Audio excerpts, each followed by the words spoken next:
Hi, I'm Anisha. I'm the owner of Yellow Sky Bookkeeping, a business where we help entrepreneurs, small business owners organize their books and turn all that financial chaos into clarity and possibilities. Um, and today, I wanted to talk about my career before bookkeeping. So, before that, I was a sign language interpreter for 8 years. And even though I decided to stop interpreting, I learned a lot of lessons that I still use today. And so I'm going to focus just on three of those lessons that I learned that still help me today in my personal and business life. So those three are just boundaries, the importance of boundaries, being assertive, and finances, like how to make sure I get paid enough. So, number one, boundaries. The importance of boundaries, the importance of protecting my time and energy. So, as a sign language interpreter, as a freelance sign language interpreter, you generally have a pretty open schedule. You have more control over if you're going to accept a interpreting job or not.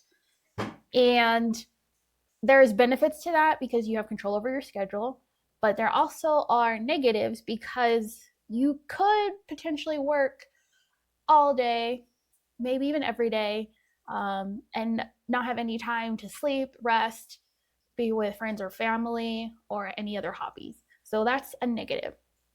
And before, I was a very flexible person. I was that person who said, yeah, I can do it. I can make this work in my schedule. And that wasn't good because then I didn't get enough rest time. I I would overschedule myself and then pay for it later when I wouldn't have energy. So I had to learn how to create my own schedule that wasn't imposed on me by school, college, by other jobs where they, tell you when to show up and go home. So I had to learn how to create my own schedule. And I also had to figure out what what criteria to use to accept a job that was outside of my already planned week.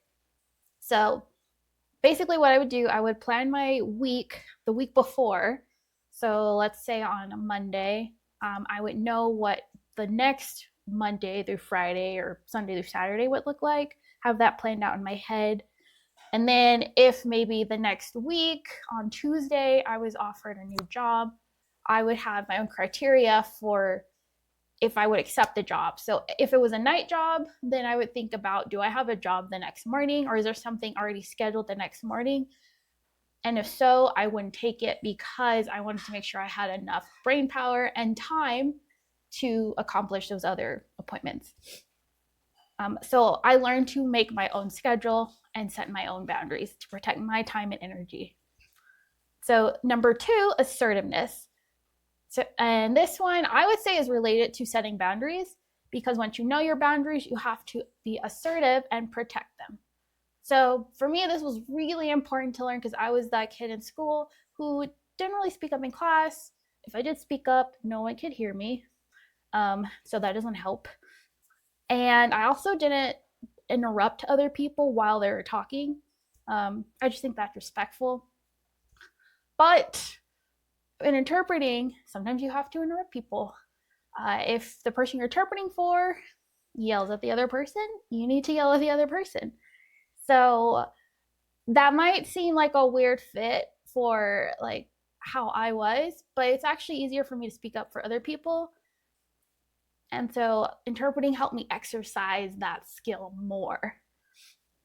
So college classes, I interpreted the students answering questions out loud in front of the whole class. I interpreted them interrupting their professors at doctor's appointments. I interpreted patients speaking up for themselves, speaking over the doctor, interrupting the doctor, yelling at the doctor. And yes, that was an interesting appointment. So I got a lot of practice at speaking up, interrupting people, and clarifying. Also, for myself, I had to learn to speak up for myself as the interpreter. So many people aren't used to working with a sign language interpreter. They're not used to being around a deaf person. They don't know what to do. And I had to insert myself into places they weren't used to having someone. So, for example, at a job interview, typically there's the interviewer behind the desk and the person being interviewed.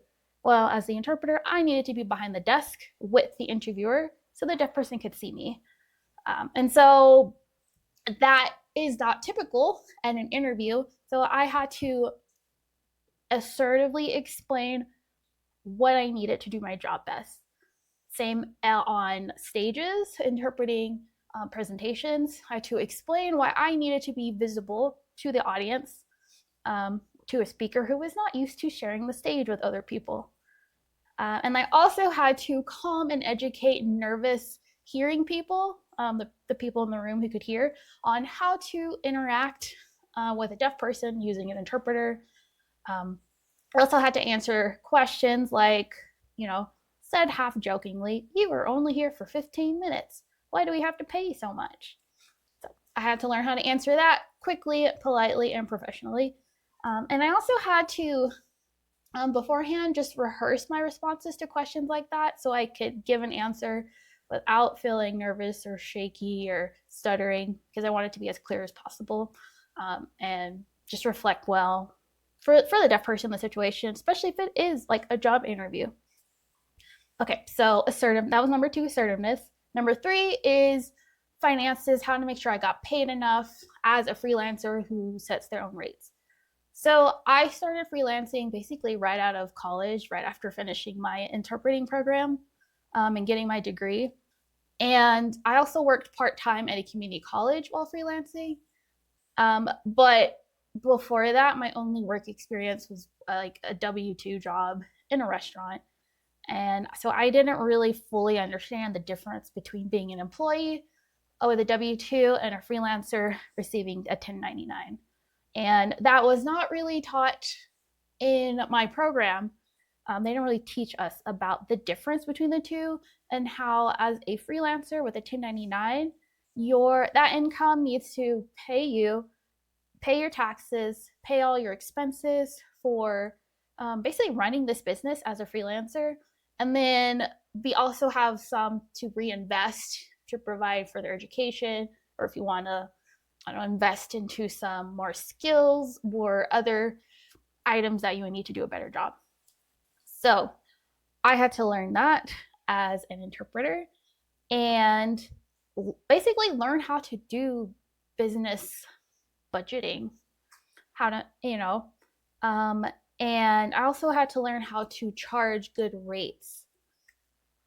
Because if you charge the same amount as what you're paid as an employee, you're not going to cover all those expenses.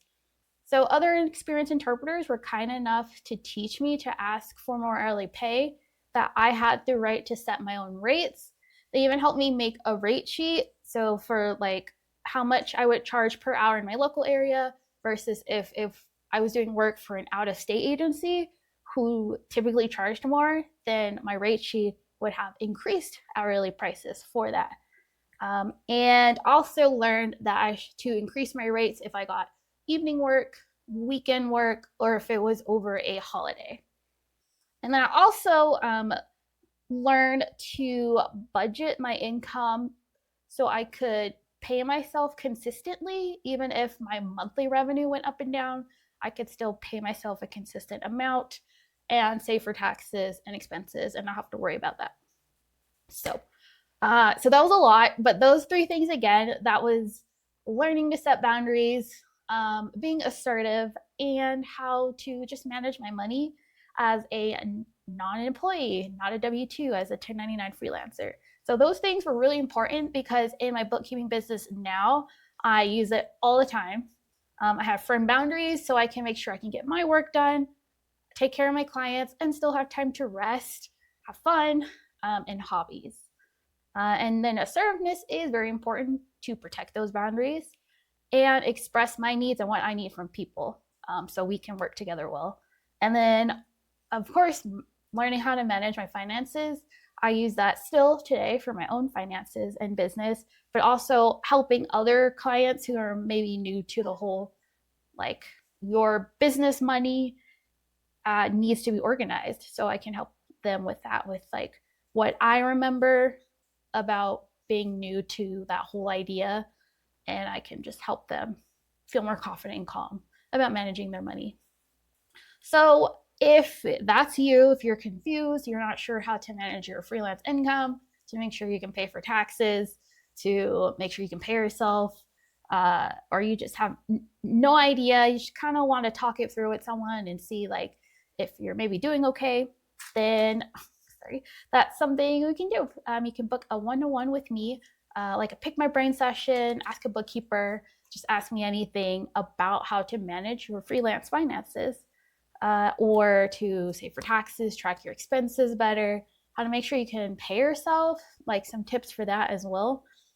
So if you're interested, there should be a link in the description. You can just book that session.